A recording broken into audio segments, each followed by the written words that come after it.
स्वर्ग में सब कुछ है लेकिन मौत नहीं है।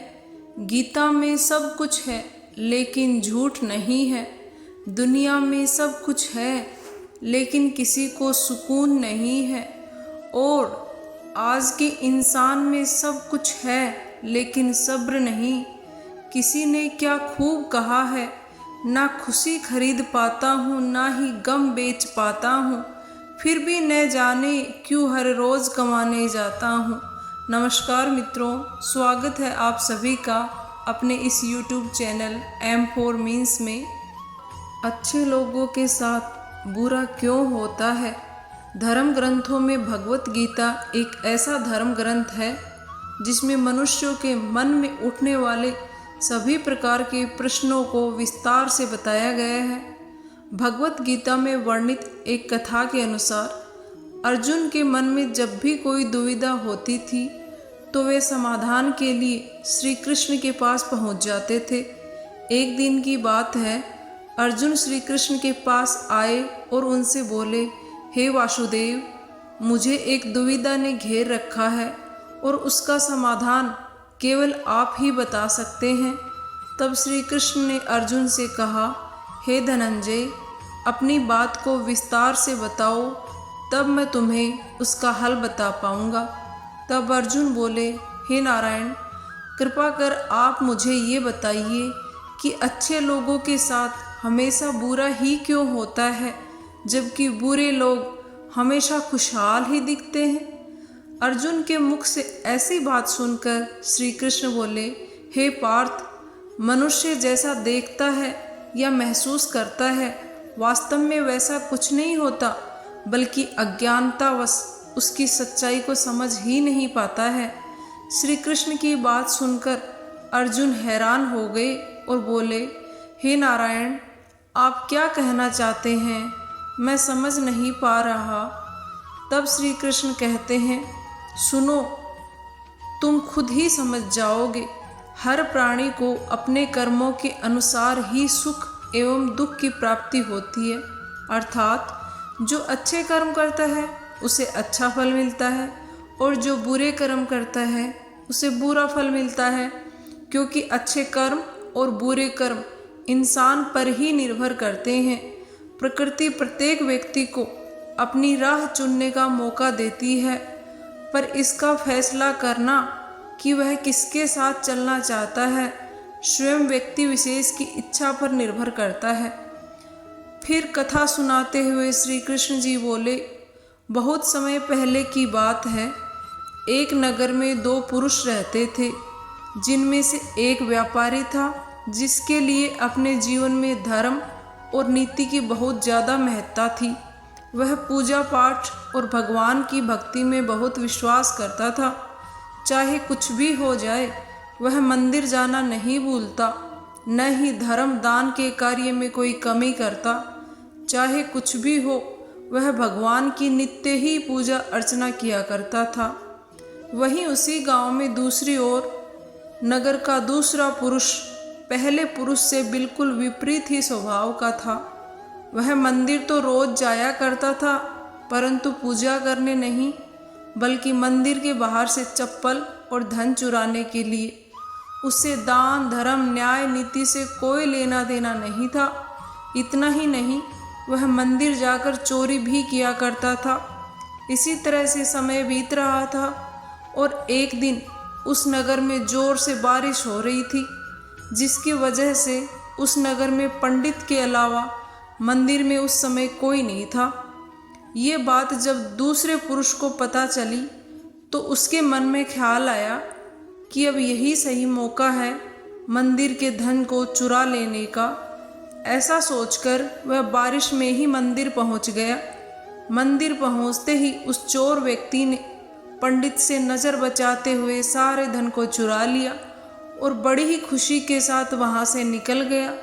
ठीक उसी समय धर्म कर्म पर विश्वास करने वाला व्यापारी भी मंदिर आ पहुंचा और भगवान के दर्शन किए, परंतु दुर्भाग्यवश तभी मंदिर के पुजारी ने धन की पेटी के ओर ध्यान दिया तो उस भले आदमी को ही चोर समझ बैठा और शोर मचाने लगा। शोर सुनते ही मंदिर में लोगों की भीड़ जमा हो गई और सभी लोग उस भले व्यापारी को ही चोर समझ बैठे, फिर उसे अपमानित करने लगे। यह सब देखकर भला व्यक्ति हैरान रह गया और उसे कुछ भी समझ नहीं आ रहा था कि उसके साथ ये क्या हो रहा है। फिर वह लोगों से बचता हुआ किसी तरह मंदिर से निकल गया, लेकिन दुर्भाग्य ने उसका वहाँ भी साथ नहीं छोड़ा। मंदिर से बाहर निकलते ही वहाँ एक गाड़ी से टकरा गया और वह भला व्यक्ति घायल हो गया। फिर वह व्यापारी लंगड़ाते हुए घर को जाने लगा। तभी रास्ते में उसकी मुलाकात उसी दुष्ट व्यक्ति से हुई जिसने मंदिर के धन को चोरी किया था। वह दुष्ट व्यक्ति झूमता और नाचता हुआ जोर जोर से बोल रहा था कि आज तो मेरी किस्मत ही चमक उठी, एक साथ इतना सारा धन मुझे मिल गया। ये सारी बातें जब व्यापारी ने सुनी तो उसे बहुत हैरानी हुई और क्रोधित होकर उसने अपने घर जाकर भगवान की सारी मूर्तियां निकालकर फेंक दी और भगवान से नाराज होते हुए अपना जीवन व्यतीत करने लगा। समय बीत जाने पर दोनों ही व्यक्तियों की मृत्यु हुई और दोनों ही यमराज की सभा में पहुँचे। उस व्यापारी ने उस दुष्ट व्यक्ति को अपने साथ खड़ा देखकर क्रोधित स्वर में यमराज से पूछ ही लिया कि मैं हमेशा अच्छे कर्म करता था, पूजा पाठ दान धर्म में विश्वास करता था, जिसके बदले मुझे जीवन भर अपमान और दंड ही मिला, और इस अधर्मी को पापी को नोटों से भरी पोटली मिली, आखिर क्यों? इस पर यमराज ने उस भले व्यक्ति को बताया कि पुत्र, तुम गलत सोच रहे हो। जिस दिन तुम्हें गाड़ी से टक्कर लगी थी, वास्तव में वह दिन तुम्हारे जीवन का आखिरी दिन था। तुम्हारे किए गए अच्छे कर्मों के कारण ही तुम्हारी मृत्यु एक छोटी सी चोट में परिवर्तित हो गई थी। इस दुष्ट व्यक्ति के बारे में अगर जानना चाहते हो तो सुनो पुत्र, इसके भाग्य में राजयोग था, जो कि इसके दुष्ट कर्म और अधर्म के कारण एक छोटे से धन की पोटली में परिवर्तित हो गया। श्री कृष्ण भगवान अर्जुन को एक कथा सुनाने के बाद कहते हैं, पार्थ, मैं समझता हूँ कि अब तुम्हें तुम्हारे प्रश्न का उत्तर मिल गया होगा। ऐसा सोचना कि भगवान किसी व्यक्ति के अच्छे कर्मों को नज़रअंदाज कर रहे हैं, ये बिल्कुल भी सत्य नहीं है। भगवान हमें क्या और क्यों किस रूप में दे रहा है, ये मनुष्य की समझ में नहीं आता। लेकिन यदि आप अच्छे कर्म करते हैं तो भगवान की कृपा सदैव आप पर बनी रहती है। अतः आपको अच्छे कर्मों को करने से कभी भी पीछे नहीं हटना चाहिए, क्योंकि अच्छे कर्मों का फल भी इसी जन्म में मिल जाता है। बस हम समझ ही नहीं पाते और हमें लगता है कि भगवान हमारे साथ बुरा और बुरे लोगों के साथ अच्छा करता है। मित्रों, अंतर हमारी सोच का ही है, जो कि हम ठीक से समझ नहीं पाते हैं। हम सोचते हैं कि मेरे साथ ही बुरा क्यों हुआ, फला के साथ बहुत अच्छा हो रहा है। लेकिन जैसे ही हमारे सामने कोई मुश्किल आती है, कुछ हमारे मन का नहीं होता, कोई हमें दुख पहुंचता है या कुछ बुरा घटित हो जाता है, तो हम कभी खुद को कभी ईश्वर को कोसते हैं और अक्सर एक ही बात दिमाग में आती है कि मैं ही क्यों, ऐसा मेरे साथ ही क्यों। अरे अगर बोलना ही है तो कहिए, ऐसा मेरे साथ भी क्यों।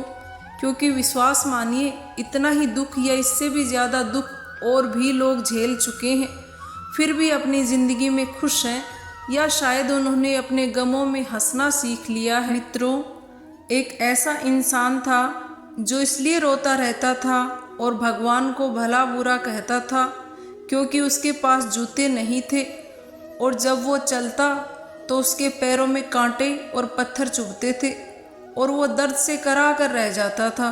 वो अक्सर ईश्वर से यही प्रार्थना करता था कि प्रभु, इस बार कम से कम इतनी कृपा कर देना कि मुझे जूते मिल जाएं। पर एक दिन वो अपना दर्द भूल गया जब उसने एक ऐसे इंसान को देखा जिसके पैर ही नहीं थे।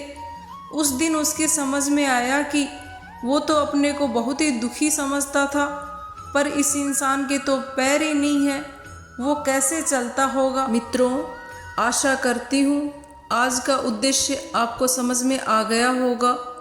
स्वस्थ रहिए, खुश रहिए, ईश्वर आपका कल्याण करे। किसी शब्द में त्रुटि हुई है तो क्षमा प्रार्थी हूँ। सुनने के लिए बहुत बहुत धन्यवाद।